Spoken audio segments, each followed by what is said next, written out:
Buenas noches con todos. Este va a ser un programa diferente. Hoy debía conversar con el embajador de Israel. Desgraciadamente se retrasó en su hora de llegar al estudio y hoy, cosa inusual, yo no podía esperar por temas de tratamientos de salud, la cual he escuchado y descuidado demasiado tiempo y debo empezar a atender, justamente para no cesar de hacer estos programas, entre otras cosas. Es decir, no dejar de trabajar, que es lo que me permite cumplir con lo más importante, que son mis hijas. Con el resto ya cumplí, y con la sociedad, a la cual me resta todavía devolver mucho, pero mucho de lo que me ha dado. Bueno, en función de eso, resolví poner la entrevista que ayer me hizo Miguel Rivadeneira en Radio Democracia y Exa TV en Quito, desde las 6:45 de la mañana, miércoles 26 de marzo, en vista de la inusual y enorme acogida que suscitó. Enseguida les explico por qué. Cuando veía mi entrevista con Miguel Rivadeneira, no entendía, la verdad, más allá de la enorme repercusión que tiene lo que él hace y que tiene Radio Democracia y Exa FM, no comprendía por qué tanto impacto, tanto interés y a la vez de un sector, el de siempre, tanto rechazo, con lo cual ayudaron a crecer todavía mucho más el interés en la entrevista. Y le pregunté a algunas personas por qué les agradó tanto, les impactó, me felicitaron, les sorprendió. Y entendí. Resulta que a pesar de que yo hago 56 programas al mes, quien menos opina en ellos soy yo. Quien menos habla, porque no soy el protagonista, aunque soy un entrevistador activo, soy yo. Y por primera vez, mucha gente escuchó de corrido desarrollar la opinión que por fragmentos ustedes ven en los contenidos de mis programas, al final con un comentario muy breve, a la introducción con otro más corto todavía y en las preguntas con siempre una idea o un criterio implícito. Entonces, por eso, y gracias a ustedes, por el accidente de que el embajador de Israel no pudo estar a tiempo, compartan algo mucho más detallado de lo que realmente pienso. Este es Vera, a su manera. Un comunicador que desde 1975 ha sacudido la televisión con formatos y estilos polémicos, sin ocultar sus simpatías ni jactarse de objetividad, pues el periodismo de opinión siempre asume una posición. Bienvenidos a coincidir o discrepar con Vera, a su manera. Opinión con propósito. Democracia. Les recuerdo ahora que la entrevista de esta noche la desarrolla realmente Miguel Rivadeneira en mi programa. Fue, sin embargo, la que él me hizo ayer a mí en su programa. Y se va a emitir, como de costumbre, por Facebook y YouTube de Vera a su manera, en Stream TV Cable, Canal 15, de Vito TV o 709, en DirecTV es el Canal 194, corresponde a Manavisión, en RTU, las dos cableras que mencioné antes y todas las que ustedes pueden ver en la identificación diaria que ponemos en el banner. Cerca de 45,000 hogares se conectan. Hasta que seguí solo en YouTube esta entrevista, habían 35,000 vistas al mediodía de esta mañana. En radio, 101.3 FM, Radio Centro, en audio y en imagen para sus plataformas digitales. Candela con K, 89.3 FM en Puerto Viejo para todo Manabí, en Riobamba, La Bonita, el centro del país. También 89.3 FM para Chimborazo, Cotopaxi, Tungurahua, y en Quito. Anoche estuve oyendo cuando venía del aeropuerto, justamente a las 10:15 el programa ahí. Qué impresionante seguimiento. Gracias. Radio Sucesos, 101.7 FM, líder en información en la capital de la República. Ahora sí, de esta manera empezó Miguel Rivadeneira la conversación ayer.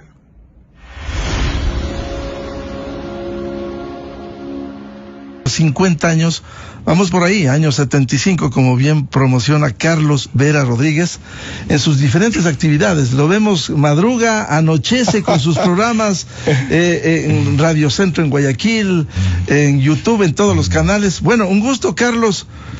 ¿Cómo está Guayaquil en medio del panorama electoral? Buen día. Gracias, Miguel Rivadeneira. Un gusto es compartir contigo a los tiempos. La última vez fue en Radio Quito, es la primera que me toca contigo en Exa, si mi memoria no está mal. Celebro que estés levantando la antorcha de Gonzalo Rosero y reivindicando el periodismo clásico y vigente, las dos cosas. No porque pertenezcamos a la misma época, yo más antiguo que Miguel, un poco nomás, sino porque esos valores de identificarse con la democracia y con las causas nobles del país no se han perdido. Aquí no cabe la neutralidad y la independencia cuando se escoge entre el narcotráfico y la democracia. No cabe eso. En Guayaquil el optimismo es creciente. Noboa ganó en la primera vuelta en la ciudad con una ventaja muy larga. No en la ruralidad, en Guayas, donde el problema sigue siendo vigente, no solo en esa provincia, sino en otras partes del país. Y yo veo que el despliegue, que no solo él, sino las fuerzas democráticas que apoyan una visión de esas características, han entendido la misión. Es decir, cada cual tiene que empezar a hacer lo que en su ámbito le corresponde, en vez de exigir que otros hagan lo que uno quisiera. Tras el debate, es indudable que remontó el presidente la diferencia, que también yo en mi caso no he desconocido, que llevaba muy ligera, por cierto, Luisa, tal vez de 1 o 2 puntos, y supo resistir un embate de enorme bajeza, con control, con altura, con picardía, con dureza, pero sin bajar a lodazal. Es decir, tuvo el porte que se espera de un estadista, mientras que del otro lado sufrió el ataque en misericordia de una bochinchera. Y más allá de los estilos y de las formas a los que me he referido, lo terriblemente grave es el contenido. Hay una persona como la señora González que nunca ha sido capaz de decir, cuando 2 de sus coidearias admitieron que van a salir de la dolarización en una forma ordenada para hacer una ecuadolarización, cuando ellas admitieron ellos, nunca dijo la señora González: no me representan, no son parte de mi campaña, no coincido con ellas, rechazo lo que han dicho, si llego a triunfar no serán parte de mi gobierno. Jamás fue capaz de decir eso, lo que evidencia al Ecuador que lo más grave puede suceder apenas ellos triunfen. Con cualquier pretexto van a decir que encontraron el país en soletas, que necesitan una herramienta para defenderse y que es tener moneda propia para devaluar. Con cualquier pretexto van a hacer eso por una razón dogmática primero, que es su creencia casi religiosa divina, y por una razón sumisa segundo, es decir, la dependencia de Maduro, de Venezuela, quien los financia y los aupa, de Putin e Irán, que más atrás y más lejos están respaldando esas opciones, y la eterna actitud anti-yanqui que ellos creen patriótica y que nos arruinaría, porque los Estados Unidos es 70% de nuestro intercambio comercial. Ayer Trump acaba de declarar que los gobiernos que tomen la actitud que la señora González anunció, porque tácitamente lo anunció, ¿qué querían que diga? Si voy a desdolarizar, no va a decir eso. Que los gobiernos que tomen esa actitud de llevarse al nivel que ella dijo con Venezuela, él los va a considerar como aliados del terrorismo y el narcotráfico, aparte de haber hablado de que quien venda petróleo o compre petróleo en Venezuela sufrirá un 25% incremento de aranceles. Y una última cosa, al día siguiente del debate, la señora González fue donde Liz Valareso, en otro tono, reconociendo que se había pasado de la raya el día anterior, muy moderadita, muy centrada, muy damita, dirían algunos convencionales, pero sobre todo a justificar lo que no había dicho y quiso decir en la entrevista del día siguiente. Ella fue, la verdad, un dechado de exhibición de las peores mañas del correísmo, que ventajosamente le hicieron notar a mucha gente que se había cambiado hacia ella, creyendo equivocadamente que Noboa y Correa son iguales, pero que Noboa es peor, descubrieron el verdadero fondo que hasta entonces había ocultado y se perturbó porque le recordaron algo que le debía molestar a ella con Augusto Verduga, que fue el que le mencionara a Noboa reiteradamente, ya su alias de Rana René, y debe reclamarle a quien la bautizó así, no a quien le recordó que ella había admitido ser eso, mientras Noboa también... El presidente leyó los chats.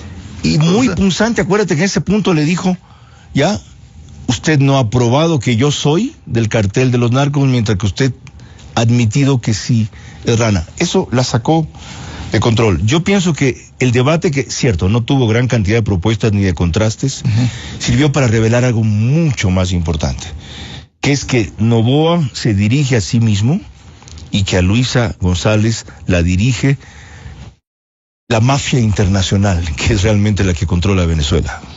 Carlos, el tema de Estados Unidos es interesante, porque la candidata anunció que iba a continuar con la ayuda de Estados Unidos, a sabiendas de que reconocía, y este es un logro del presidente, que logró lo que había sido dubitativa con Fernando del Rincón en CNN y con otras entrevistas. Hoy confesó que sí, que va a reconocer a la dictadura oprobiosa de Nicolás Maduro, y recibió ayer la respuesta que tú has dicho de Trump. Más una cosa adicional en la entrevista del día siguiente con Luis Valadez, donde también fue a desdecirse o a por lo menos moderarse de lo que había dicho al día siguiente. Dijo una gran mentira. Yo lo único que hice fue seguir la misma política del presidente Trump. O sea, qué cinismo y qué descaro.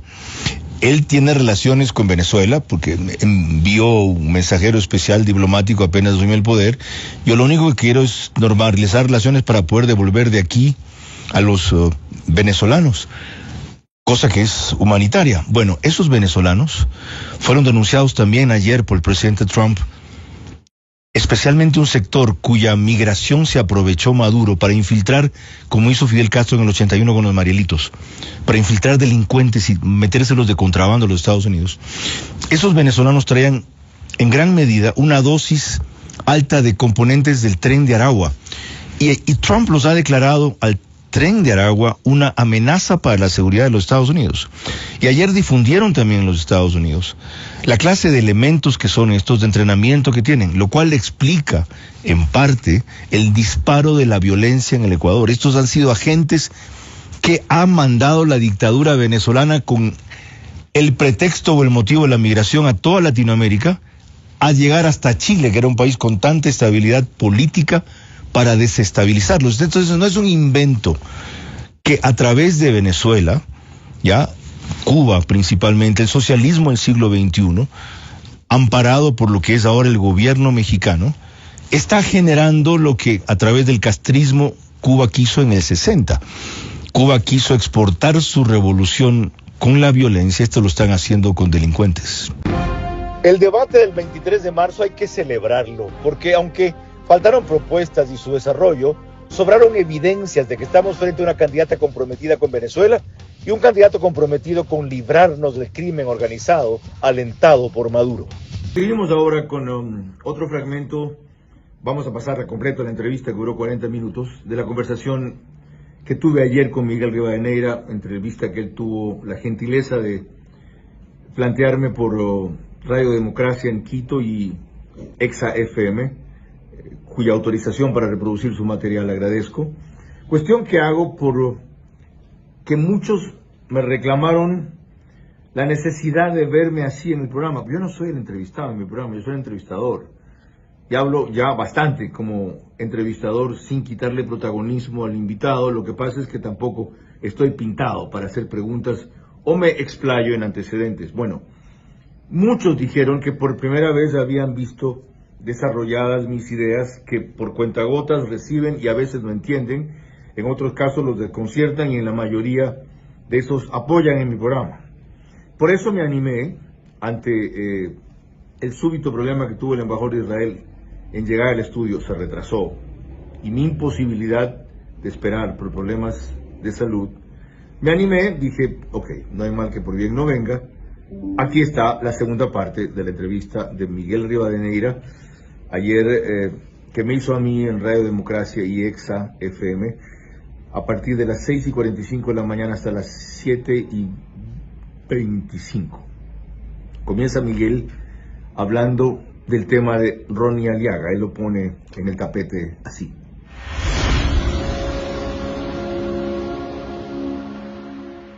Ahora, incluso eso es parte de la demagogia, el doble discurso, doble moral.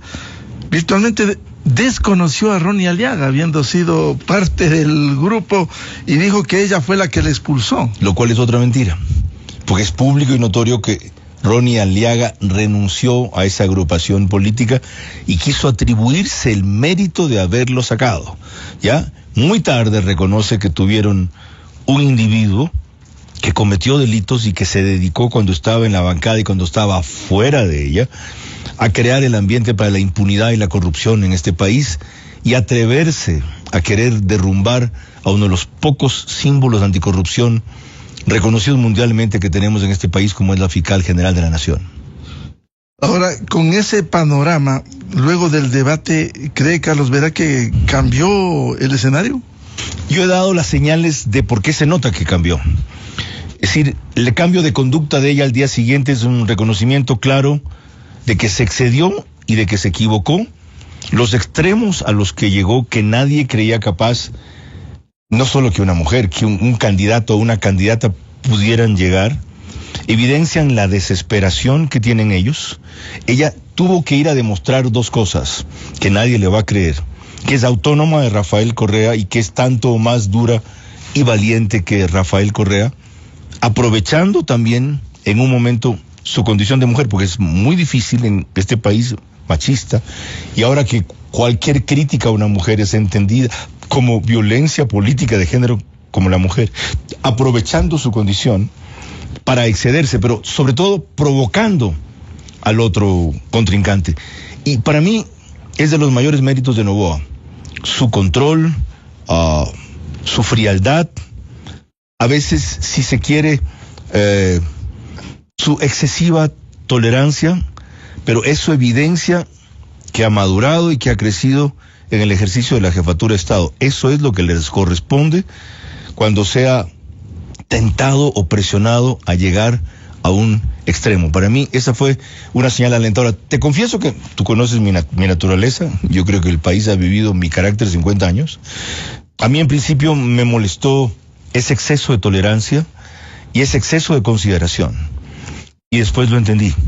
Dije, no es posible que le haya permitido que le hayan lanzado tal cantidad de agravios, algunos sin referirlos y otros sin rebatirlos. Inclusive, el tipo, no debo decirlo así, el candidato, el presidente, no mintió cuando se le hizo la pregunta más dura de todas, que es si va a cobrar la deuda del Grupo Noboa o de su familia.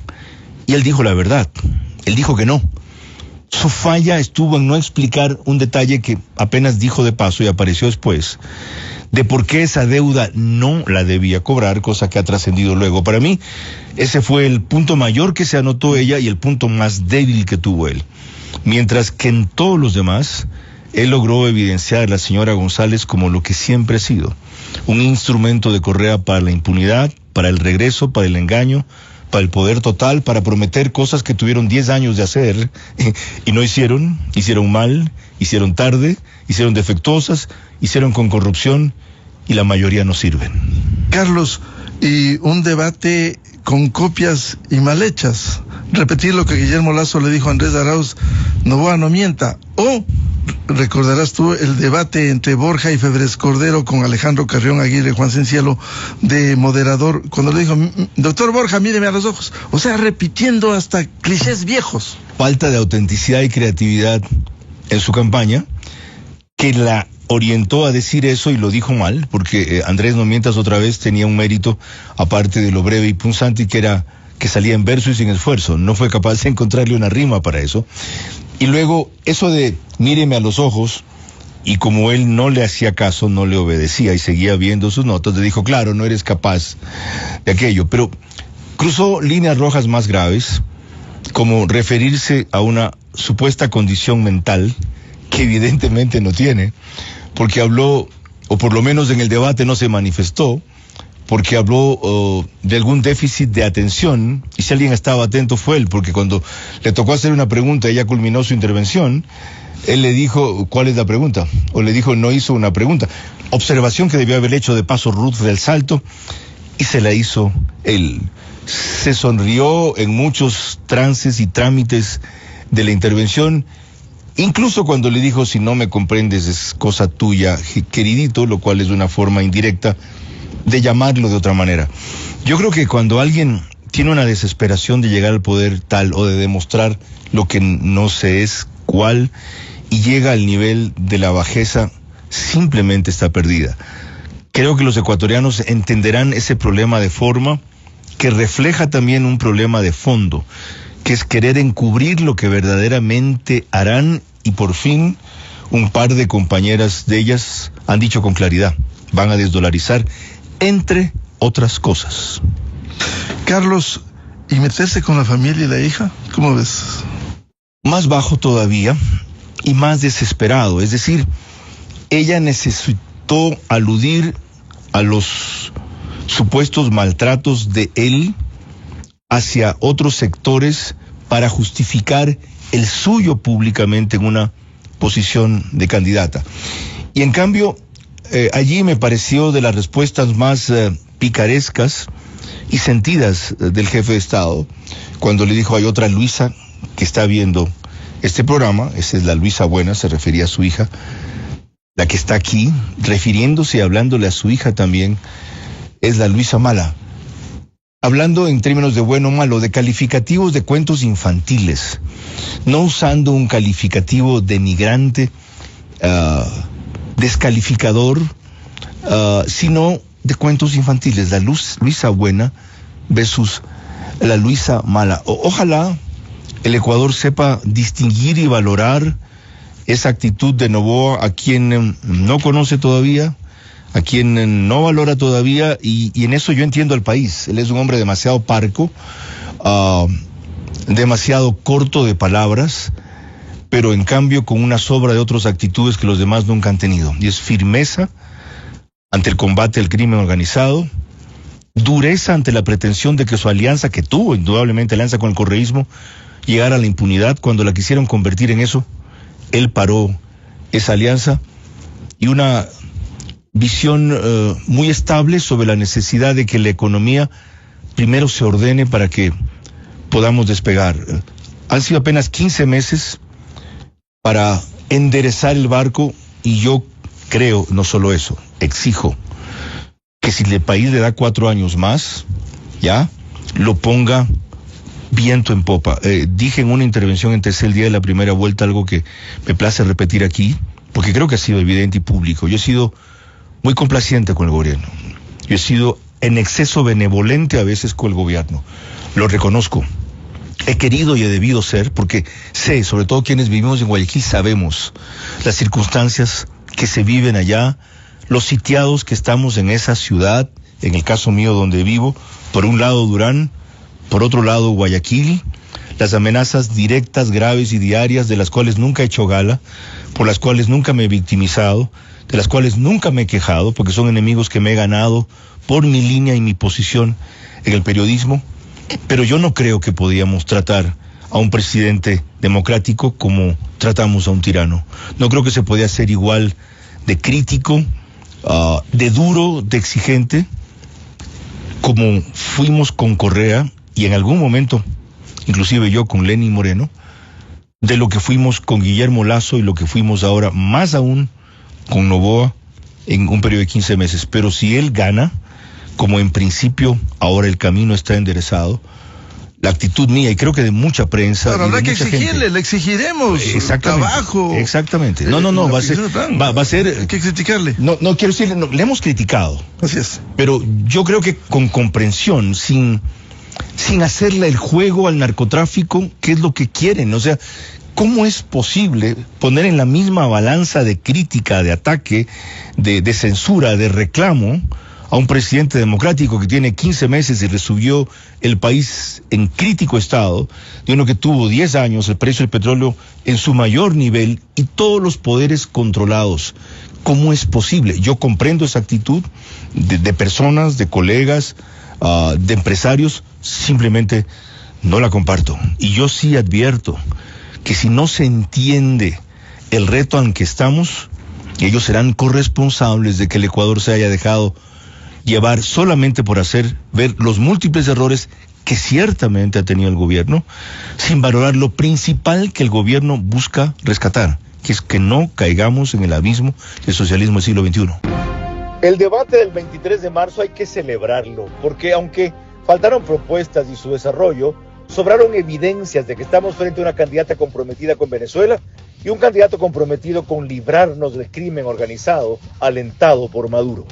Te recuerdo que este programa lo reproduce en resumen OnePlus, Canal 14, el mismo canal en las 3 cableras que lo reproducen, Extreme TV Cable, CNT, Claro TV. Al día siguiente su emisión, solo que 6 de la mañana, y Zapping en Canal 41, también en Extreme TV Cable. En cambio, Ecuador en Vivo, que es un periódico digital, publica un resumen en su portada principal y página de noticias, pero además está reproduciendo el programa completo. Y me llamaron a decir que tienen más reproducciones que mi canal. Me alegro. Qué bueno. Eso se debe a la colaboración de Alfonso Pérez Serrano. Parte final de la entrevista que me hizo Miguel Rivadeneira. Él comienza la conversación preguntando cuáles son las diferencias, ¿ya? Para no terminar en la absurda conclusión de que Correa y Noboa son iguales y más. Aquello a lo que han llegado algunos, de que Noboa es peor, por lo cual una parte se inclinaron hacia Luisa, olvidando todo lo que es y representa, cosa que han recordado en el debate del domingo, felizmente. Y más que eso, lo que significa, lo que piensa y lo que haría. Bueno, por eso digo que el debate hay que celebrarlo y no condenarlo por las deficiencias que ciertamente tuvo. Y destacar que Rudel Salto sacrificó gran parte de su prestigio y de su rol por no hacer lo que el reglamento le llamaba en 2 o 3 partes, pero eso hubiera desdibujado totalmente el balance que hubo, ¿ya? Y ha traído a su otro foco la discusión. Adelante, Miguel Rivadeneira.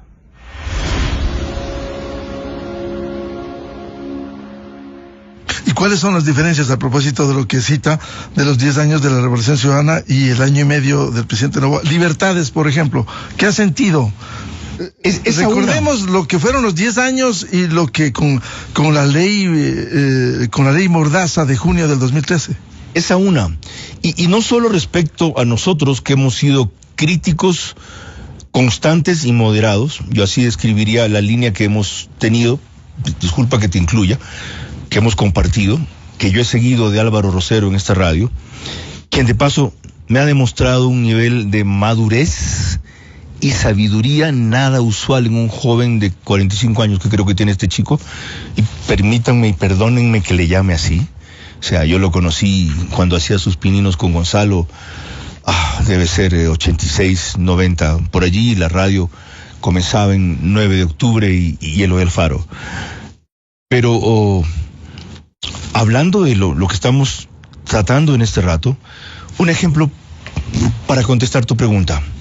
Sacha era un acierto, pero fue equivocado el momento que lo escogieron y peor la forma en que lo comunicaron. ¿Qué pasó? El presidente comprendió, por algo estaba ahí una empresa china, por algo estaba Sinopec allí, que le estaban tendiendo una trampa cuando rehuían a poner los $1.500 millones de un grupo tan poderoso en ese consorcio en el plazo determinado, porque era hasta 30 días, él se los anticipó al 11 de marzo. Era una treta para no dar el anticipo, que el gobierno no disponga de lo que necesita con urgencia en estas 3 semanas. Necesitaba $300 millones para el sector salud. Recuérdate que lo anunció. Ahora no los tiene, salían de allí. Pero en vez de persistir en una necedad y en algo que para muchos tenía indicios de corrupción, lo paró, lo canceló. Ahora, si todavía no han declarado la adjudicación vencida, fallida o rechazada, deben hacerlo con urgencia. Mientras, ¿qué hizo Correa con el campo Auca? Regalarlo a Schumberger en condiciones terriblemente favorables para la empresa extranjera. He ahí uno tan solo de varios ejemplos. Ya, Sacha quiso convertirse, lo quisieron convertir en el gran error de la campaña, y terminó demostrando Noboa que con firmeza él es capaz de dar un paso atrás cuando se advierte que está equivocado, en vez de persistir en la soberbia, en la autosuficiencia, en el endiosamiento de que no se hace porque se hace y va porque va. Y curiosamente en la Asamblea Nacional, esa mediocre asamblea, aprobaron una resolución que condenaba la entrega del campo de Sacha, que nunca hubo. Así es, se anticiparon previamente eso. Se ha probado, de paso con los chats de Verduga, que la presidenta de la Asamblea usa su puesto como un eje de conspiración. Te confieso, Miguel, que con franqueza no pensé que el asunto llegaba a los extremos que se puede ver allí. No creí que eran tan audaces y tan descarados, de usar inclusive para recomendar al hermano la posición que se tiene ahí en el afán de que le den publicidad para sus programas. O sea, ya ven el correísmo, para qué utiliza el poder, para qué lo quiere y para qué dice públicamente que en cambio lo quiere, que es otra cosa. Claro, y la evidencia es que además tildarse como se ha señalado como la mafia, con los motes. Ahora, yo veo con optimismo que el país empieza a comprender este proceso y este dilema más a raíz del debate. Curiosamente, lo muy descontentos que están muchos del debate, yo estoy cada vez más contento cada vez que lo evalúo. De hecho, vamos a hacer otro tipo de examen de disección este sábado en Veraz a las 22 horas, seguramente con Stephanie Macías. Te la recomiendo porque he hecho un estudio pormenorizado de otros aspectos del debate. Sí. ¿Cuántas veces se repitieron ciertas palabras, actitudes, formas, etcétera? Pero en buena hora no fue lo que la gente esperaba, un debate académico en donde solo se contrastaron propuestas, sino que evidenció la verdadera personalidad de cada uno. Ahí los tiene descubiertos del Ecuador y lo tiene la gente para escoger. Carlos Vera ha hecho el escenario en el supuesto que gane la Revolución Ciudadana. Sí, me lo he planteado.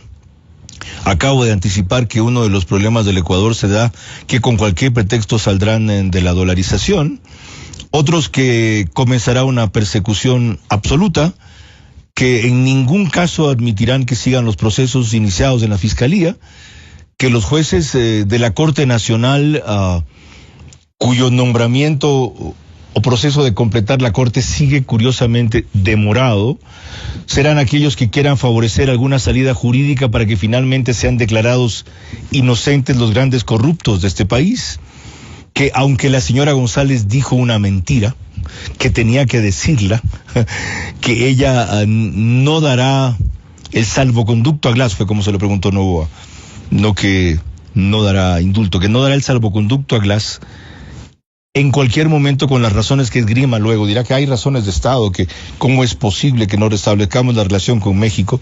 Se lo van a dar y que felizmente ya conocen de qué es capaz un señor que dice que ve sangre en las paredes, que está enfermo, que no está en control mental adecuado y que sin embargo es uno de los conspiradores más. Simplemente nos vamos para un régimen dictatorial vestido de democracia como es el de Venezuela, que se dará el lujo de celebrar elecciones como hay en Cuba, claro, pero de un solo partido y siempre de la misma tendencia, ya para mantener lo que necesitan en su negocio, contentos a los pobres, pero no saliendo de la pobreza.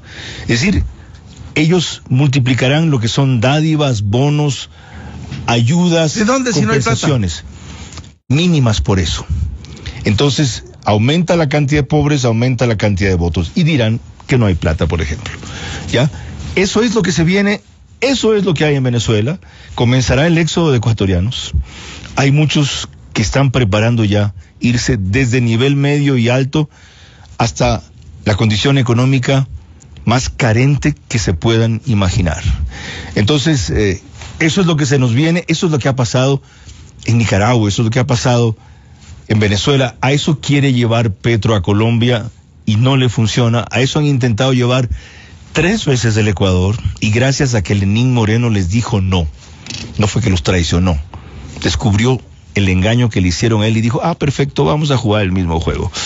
Me dijeron que solamente conmigo pueden ganar, dije que no. Me dijeron que si digo que no, van a revelar todas mis trafacías. Ok, me chantajearon, está bien, voy a regresar, pero quiero poner la lista de la mitad de los asambleístas, ellos pusieron todos. Quiero yo hacer el plan de gobierno, ellos hicieron todos. Regreso con la mano extendida, le dijeron, ¿qué es eso de la mano extendida? Se esperó hasta el día de la posesión y en una actitud típica de él, solo capaz de hacerla un hombre de su distancia de la vida y de su valoración de las cosas. Desde el primer día se distanció. Y debemos a Lenín Moreno, le debemos a él ese gran aporte al país, a costa de todo lo traidor que lo quieran llamar o identificar, el haber sacado al Ecuador del abismo. Nos han empujado 2 veces. Lo impidió Guillermo Lasso con su victoria. Entonces, con el gran apoyo de Jaime Nebot, que luego cambió de opinión. Lo impidió la muerte de Fernando Villavicencio. No se puede decir gracias a qué, nunca, menos debido a qué. El vacío que dejó el asesinato de Fernando Villavicencio es lo que permite que en el debate se note la presencia de un joven que deslumbra y el país se volque por él. A la muerte de Fernando Villavicencio, al asesinato, a su martirologio se debe en gran medida la democracia que todavía no hemos perdido. Y yo confío en que el país sabrá valorar esta tercera y última oportunidad, porque es la última, después de esta no hay más. Que estoy insatisfecho con el gobierno de Noboa, sin duda. Él no estaba preparado para esto, él estaba promoviéndose para después. Pero hay una disyuntiva. De 5 años. O la mafia o la sobrevivencia. Es lo que dijo Villavicencio en esa época, o la mafia o la patria. Su frase fue premonitoria y tuvo razón. Y con él discrepé tantas veces. Con él estuvimos 5 años distanciados y gracias a Dios, porque yo soy una persona que no se reconcilia con quien se enemista, porque nos enemistamos. Cuando él tomó la línea que yo vi en la campaña, dije, yo no puedo seguir de esta opción excluyente de mi programa. Tengo que dejar lo que pasó entre los dos a un lado. ¿Qué pasó? Que me acusó en una entrevista que le hice a Santiago Cuesta de haber recibido junto con Marcel Rivas $6 millones, que nunca fueron, que me llevó a una declaración a la fiscalía sobre esa entrevista y la fiscal me llevó a declarar y declaré, y algún rato me preguntaron si quería que no, vamos, yo declaro. Y gracias a lo que declaré en esa presentación en la fiscalía, creo que Fernando entendió la verdad de cómo armé la entrevista y por qué a la semana siguiente él tuvo 1 hora el derecho a la réplica. Bueno, a raíz de eso, vuelvo a repetir, gracias a Dios, soy una persona muy rencorosa. Entre mis virtudes no está el ser un tipo conciliador y alguien que perdona. Yo no. Yo no olvido, yo no perdono. Yo anoto nomás. ¿Ya? De castigar o de vengarse o reprimir, se encarga el de arriba. Pero esa virtud no tengo.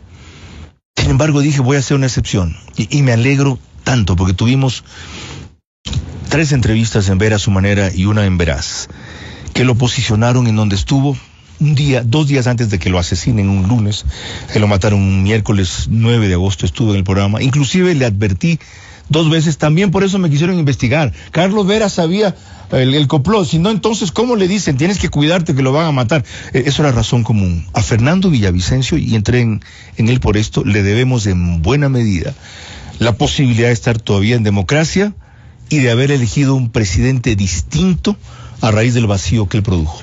Carlos, y en el escenario que te he planteado, se podrá entender, especialmente aquellos que son seguidores, muchísimos obnubilados, ¿quiénes sufrirían más en una administración de esa?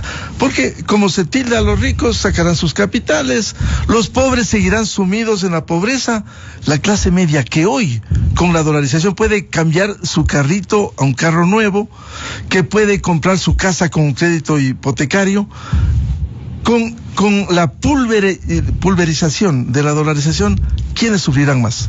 Sin duda abajo por el encarecimiento de productos y la falta de empleo, pero le están vendiendo a el sector más desvalido de la población la idea de que cesará la violencia. Si venden la idea de que cesan la violencia es porque controlan la violencia, ¿verdad? Y si controlan la violencia es porque son capaces de concertar o disciplinar a los carteles de la droga, que son los que se enseñorearon durante el correísmo 10 años y los que se han tomado gran parte de este país. Y lo que les van a vender fue una mentira como la que se descubrió que hubo en el gobierno de Correa.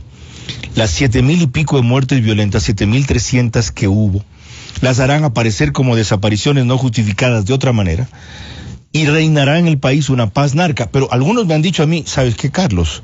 A mí qué diablos me importa que pase por aquí la droga. Déjenla que llegue a otra parte. Si de otra parte inclusive no nos ayudan, ¿cuál es el problema? Tiene sus secuelas. ¿Cuáles son? Gracias a ese paso que parecía inocente de la droga.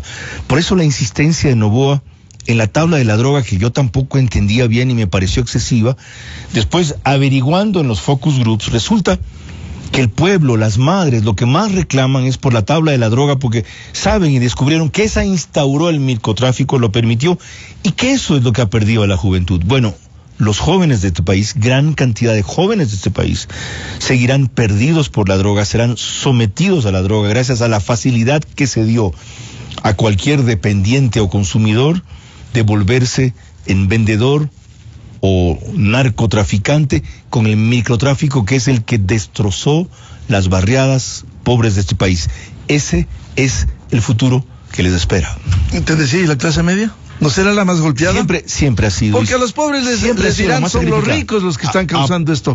Hay que echar piedra a la embajada americana, a los pobres. Y ahí tiene un gran papel Quito, que le dio un triunfo extraordinario a Noboa, quien volvió a ganar en la primera vuelta, pero con la diferencia que ganó en la segunda vuelta anterior. Más o menos, según mi estadística, 230,000 votos. Y eso porque a la vez Quito está experimentando, por medio de una alcaldía absolutamente defectuosa y deficitaria, lo que es la consecuencia de tener a alguien que es un teórico de la política, pero no es un administrador de lo público. Pero se le está vendiendo fantasías a Quito respecto al sur principalmente y respecto a las negativas del gobierno, que le ha dado toda la puerta abierta a proyectos, inclusive como el de la ampliación del metro. Quito es determinante. Y la otra provincia determinante es la mía, Manabí. El dato novedoso, según Antonio Tramontana, y encuestas que él refiere, en las que sí cree que no se publican, hechas por un constructor que siempre hizo esa investigación y que él dice que es muy acertado. En Manabí la desproporción cambió y va a cambiar, no al extremo de que Noboa gane, porque el sino de Manabí es correísta por una serie de factores que ahorita no puedo explicar. Pero la última medición daba que en Manabí la diferencia era 53-46 a favor de Luisa. Eso es un margen muy corto en una provincia en donde ella ganó 62-30 más o menos, es decir, 2-1 y algo más. Y la ruralidad de Guayas es la otra que puede resultar definitiva. Ahora, en una elección muy apretada, que él ganó con 23,000 votos, todo voto suma. Y yo le diría a la clase media que está preocupada, a la cual la campaña de Noboa no ha sabido acoger y canalizar para ayudar. Hay gente desesperada por decir, no se dejan ayudar. ¿Con quién puedo hablar en la campaña? ¿A dónde me presento? ¿Dónde están las sedes? ¿Cómo me vuelvo voluntario para el control electoral? ¿Saben qué? Quiteños especialmente, o habitantes de Quito, yo viví 33 años en Quito sin ser quiteño, siempre la extraño y la recuerdo. Lo único que no extraño es el frío, por si acaso. Y ahora la congestión vehicular, siempre la extraño y la recuerdo. Quiteños, si cada uno de ustedes consigue 5 votos nuevos, estamos al otro lado. No de nuestro círculo, porque nuestro círculo usualmente, con quienes compartimos, tienen la misma tendencia. Hay que salir a conquistar 5 votos nuevos. Y no necesariamente sus trabajadores, no necesariamente sus empleadas. Les dirán muchos que sí, señora, no se preocupe. Y como usted no le va a pedir la foto, nunca podrán probar que fue así. Hay que visitar la gente de esa casa. Hay que ver cómo vive. Hay que explicarles las posibilidades que tienen de crecer luego. Es decir, hay que hacer una militancia de barrio a barrio solo para conseguir 5 votos nuevos del círculo donde ellos pueden expandir la tendencia. Si todos los que se preocupan consiguieran 5 votos nuevos, se acabaría su preocupación. Concentrémonos en eso, que nos quedan 3 semanas. ¿Optimista Carlos Vera frente al 13 de abril? Sí, y convencido de que la diferencia no será tan corta como dice, 3-4 tal vez, tampoco más de 5-6, por un elemento que reveló Noboa en su entrevista el 11 de febrero después del 9. Le dijo a los interlocutores que fueron Pocho Harvey y María Sol Pons que estaba desconcertado la noche de la elección, que por eso no habló, porque las cifras no cuadraban, los datos cruzados no coincidían, y tenía un conteo rápido de la OEA. Pero nunca dijo qué decía el conteo rápido de la OEA. Se lo averiguamos hace unas semanas atrás, que tuvimos una reunión de periodistas muy dura, muy útil, ¿ya? Para decirte un ejemplo. A mí me pasó achacando 1 hora con los chalecos, porque yo ese día había hecho la pregunta de que por qué no probaban los chalecos en una persona. Fue una pregunta. Yo, como no conozco el tema, no sabía que cuando pruebas el chaleco en una persona, ya te queda un impacto o subes un golpe tan fuerte que te puede quebrar una costilla, si no te mata, que te deja un moretón. Y él insistía en que nos probemos y mandó a subir 4 chalecos. Y dijo, de aquí bajamos al malecón, usted y yo, y nos sometemos a la prueba. Y yo le dije, ok, pero yo escojo el tirador. Y me dice, ¿por qué? Le digo, pues usted hace que me apunten a la cabeza, pues. ¿Ya? Ok, así, a ese nivel fue la conversación, hasta que voy a decirle, mire, señor presidente, ya, yo no conocía este detalle técnico, solo hice una pregunta. Yo tengo 2 stents. Si me pruebo un chaleco antibalas, pueden estallar los stents. Bueno, en esa conversación, que tuvo ese tipo de intercambios muy duros, le pregunté, ¿y cuál era la cantidad de actas que tuvo el conteo rápido de la EA? 500. Digo, con 500 no se puede tener una muestra confiable, señor presidente. Deben ser por lo menos 3,000. Me dice, ¿por qué cree que no dije más? ¿Por qué cree que no reclamé? Le digo, pero su control electoral fue un desastre. Sí, me dice, nos confiamos. Le digo, ¿y por qué? Me dice, oiga, ustedes hablan todos los días con 4 encuestadoras que dicen serias, ¿verdad? Informe Confidencial, Comunicaliza, Sedatos, y me mencionó una más. E inclusive una quinta que hasta me daba un punto encima. ¿Cómo quiere que no me crea? ¿Cómo quiere que no me confíe? Y le pregunto, ¿aprendió la lección? Me dice, ya. Ahí entramos en detalles. Sé que ha venido un grupo venezolano que trabajó con María Corina Machado a asesorar.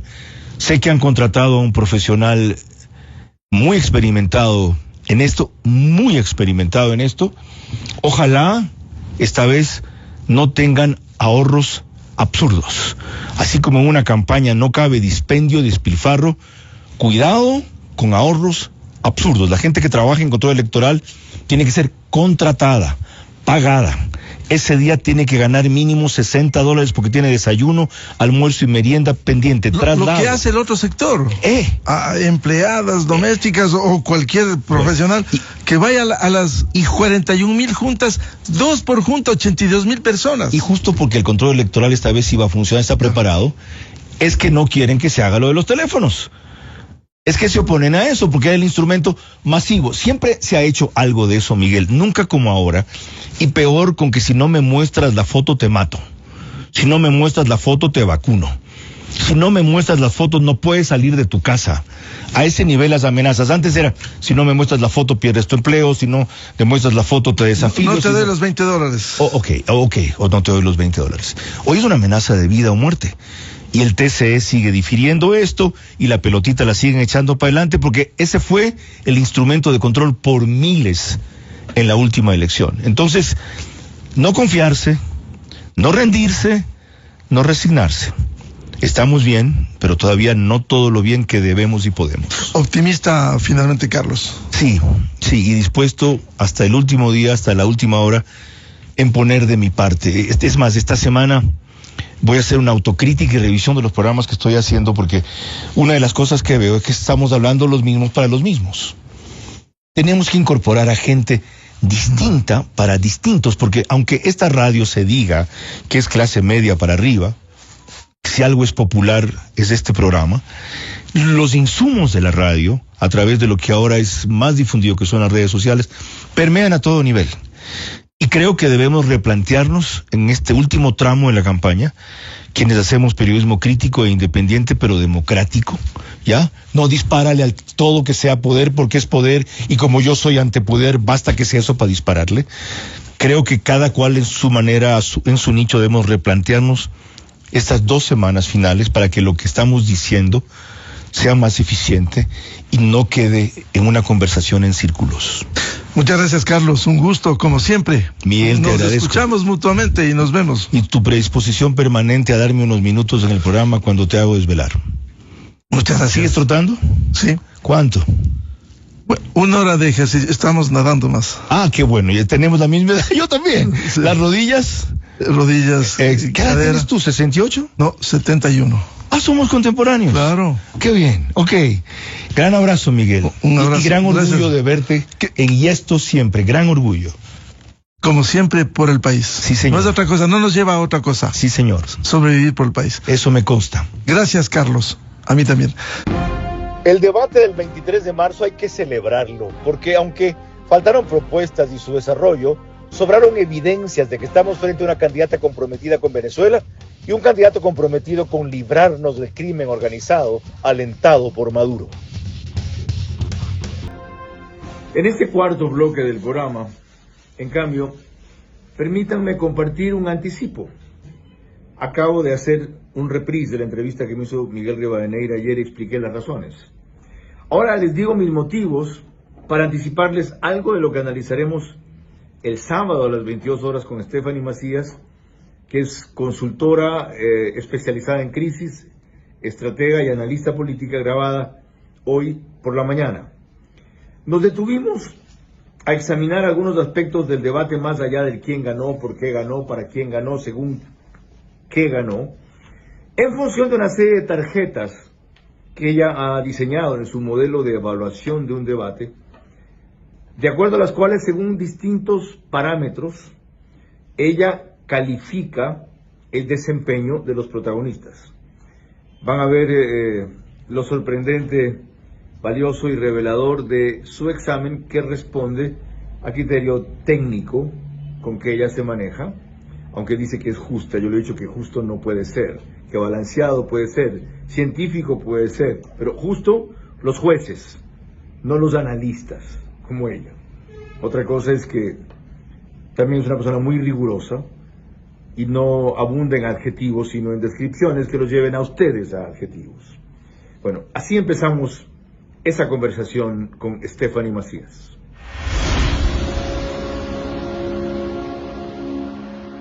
Stephanie Macías hizo un diseño de evaluación en distintos formatos muy novedoso para las intervenciones del debate. Entonces, le voy a pedir que de las dos próximas analice, bajo el cuadro que ella diseñó, la intervención de quienes van a ver. Un tema central fue la dolarización. Veamos eso. Luisa, ¿reconoces que estas afirmaciones son ciertas? Que Diego Borja, tu actual binomio, en un texto titulado Una vía ordenada para salir de la dolarización y no morir en el intento, y el dueño de tu movimiento político, Rafael Correa, dijo que la dolarización fue una pésima decisión para el Ecuador, ¿sí o no? Hay dos preguntas allí, voy a referirme a Diego ¿Sí Borja. o no? No. Tiene turno para argumentar esta respuesta, que ha dado en 1 minuto. Primero, explicarte una vez más, Daniel, pon atención, enfócate. Es una pregunta para poder responder sí o no, porque si haces dos preguntas, la una puede ser sí, la otra no. Y me voy a referir a Diego Borja. Hizo un análisis económico, economía, a la que te invito a estudiar, que la estudié en una de las mejores universidades de Europa, universidad pública, a la que accedí por mi esfuerzo, no porque alguien me pagó graduarme. No se compran títulos en las universidades públicas. Y Diego Borja hizo un análisis antes de la dolarización, un análisis técnico-económico, que si tú no lo sabes entender, no es mi culpa. Cuando quieras, te explicamos lo que es la macroeconomía, el sector público y un texto educativo para entender un análisis amplio. De esto hemos hablado, pero no bajo este enfoque que la propia Stephanie Macías diseñó en otros espacios con ella. Vamos entonces sobre 10.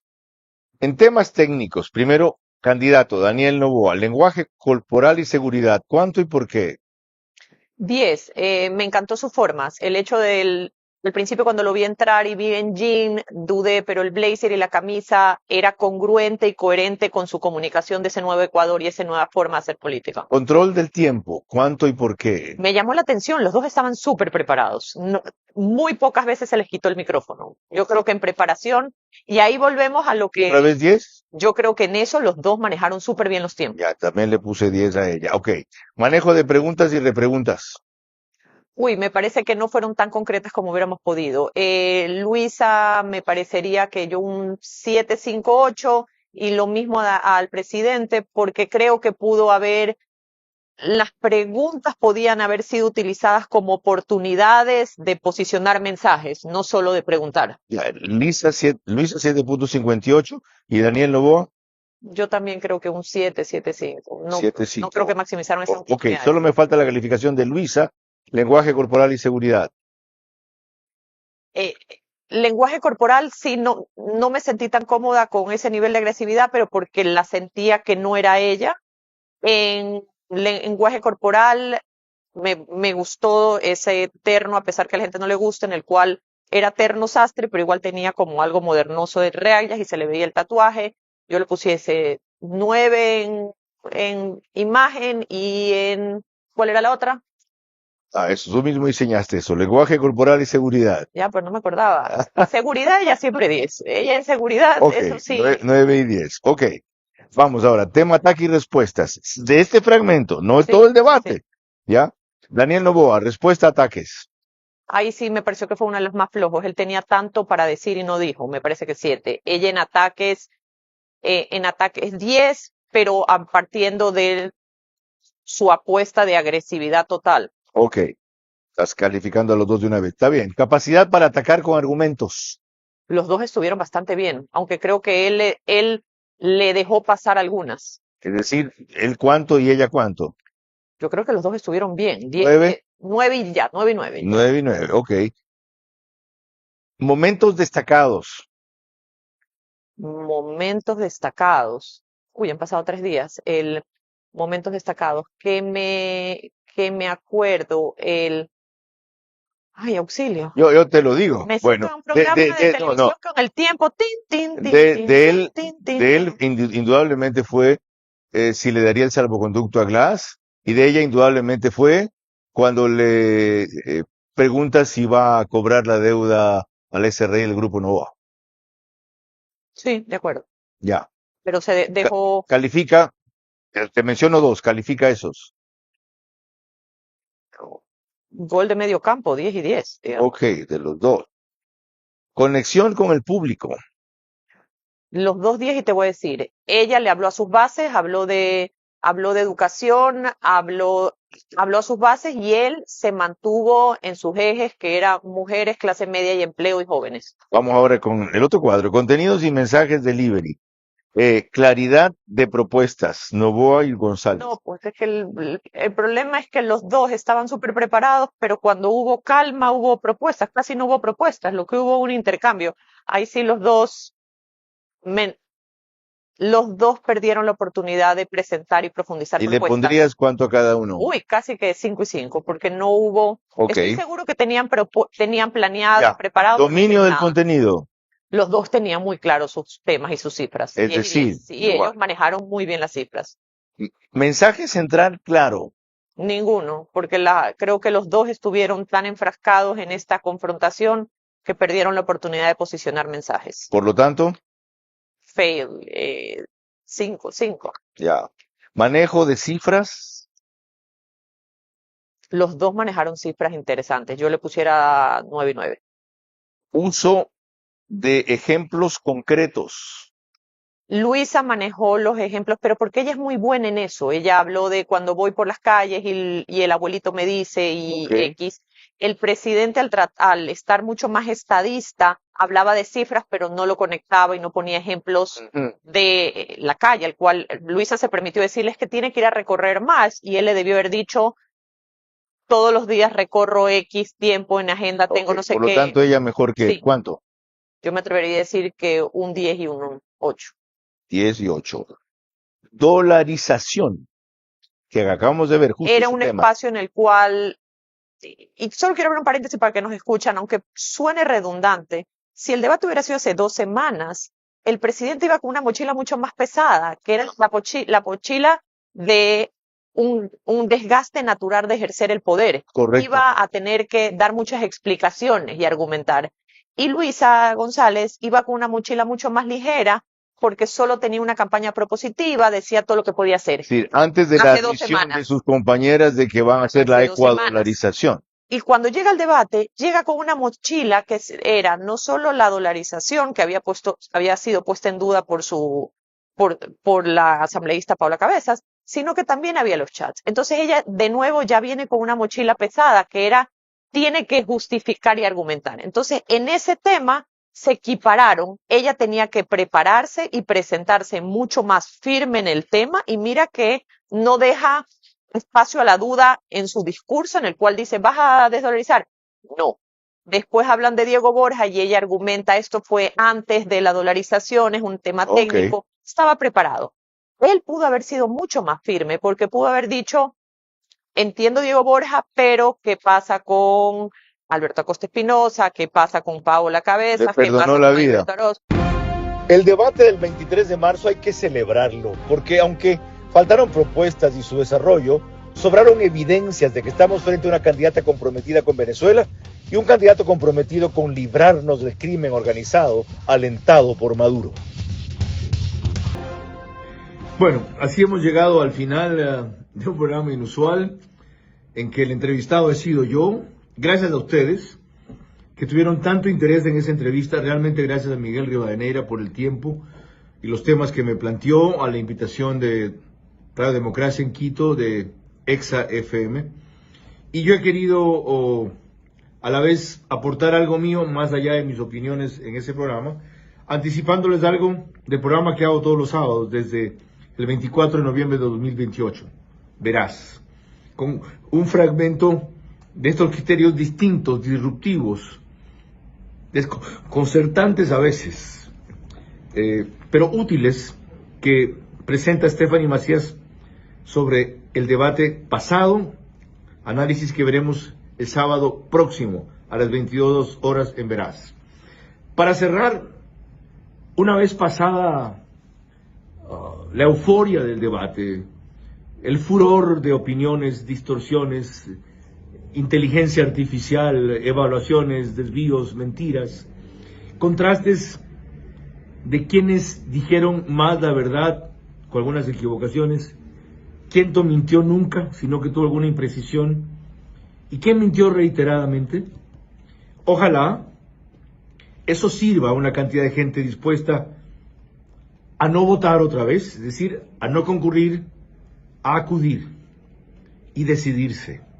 Aquellos que anularon su voto, a recordar que tienen en sus manos el futuro del país, ¿ya? Según lo que ustedes decidan que es mejor o que es menos malo, las cosas pueden cambiar. Ah, no, ninguno me gusta. Nada les gusta, nada les cuadra, nada está bien. Hagan su propio partido. Postúlense ustedes. Comiencen a construir un camino. Si tan malo o sinuoso ha sido el que nos construyeron hasta ahora los políticos en quienes encargamos el destino del país, entonces háganse ustedes políticos, o mejor, hagan ustedes política. Para aquellos que dejaron su voto en blanco, tengan en cuenta que otro les va a rayar la papeleta, no me pregunten cómo. ¿Ya? Y para quienes no conocían a los candidatos, como el debate por fin los desnudó, ya los conocen. La responsabilidad es de ustedes. A los preocupados en qué vaya a pasar, como dije en la entrevista, saben que su preocupación se acaba, se reúnen 5 votos nuevos, distintos del círculo en el cual ustedes se mueven, por la opción que les parece mejor. Mañana regreso con lo que es habitual. El invitado será Eduardo Peña Hurtado, director del IES, que tiene mucho que revelar y mucho más que aclarar a propósito de los temas de seguridad social que se trataron ahí. Gracias a todos. Buenas noches.